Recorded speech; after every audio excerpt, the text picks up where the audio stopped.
ప్రాణతీతమః నాహమేకస విగ్రహేంద్రియ ప్రాణతీతమః నాహమేకస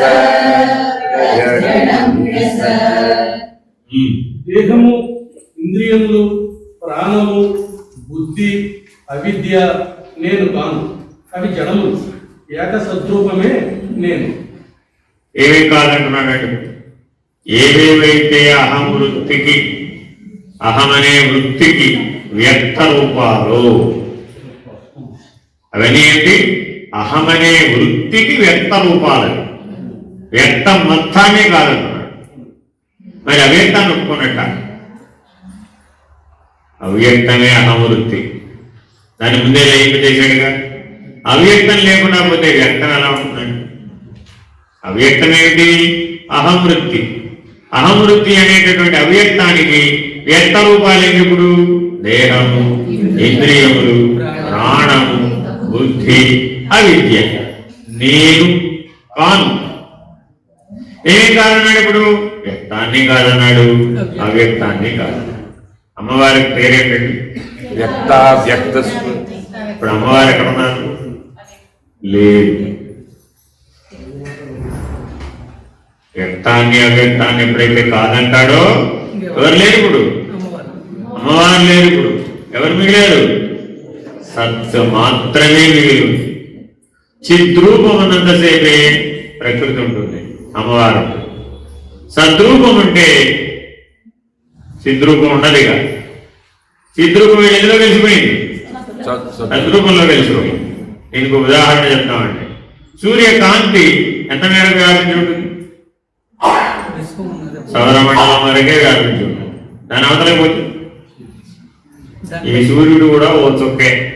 ఈ సూర్యుడు కూడా ఎంత? ఓ చుక్కే. సూర్యుడే ఓ చుక్క అంటే భూమి. భూమి మీద మీ దేశం, మీ దేశంలో నువ్వు, నీలో ఉన్న నేను. ఏకంగా మనలో ఉన్న నేనుకి ఎక్కడ దాకా ఎక్కేసామని మనం బిల్డప్ ఇప్పుడు. అదేగా ఎక్కడికి వెళ్ళి మాట్లాడుతున్నాడు ఇప్పుడు? సత్ అంటే సూర్యమండలానికి అవతల బ్రహ్మాండానికి సాక్షి. సత్ అంటే ఎవరు? బ్రహ్మాండానికి సాక్షి.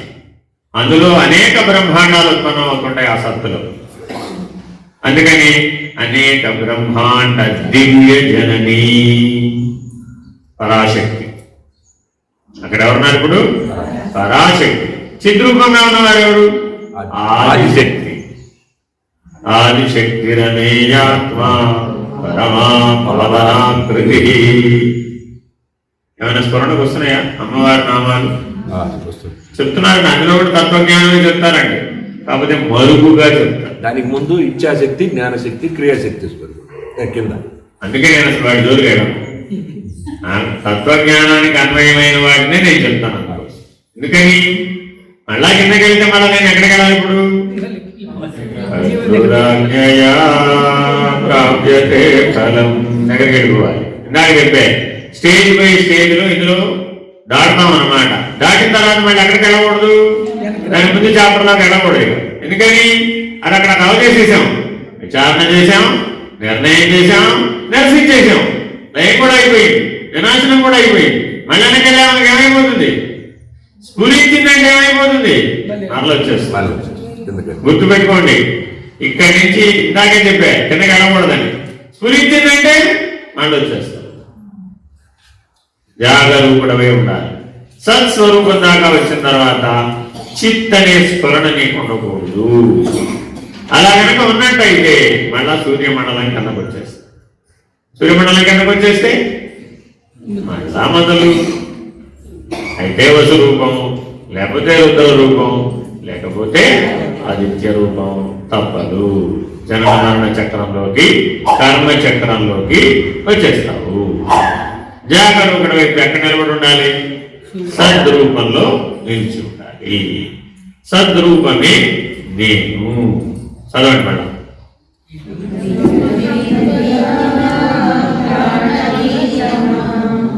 నామేక సత్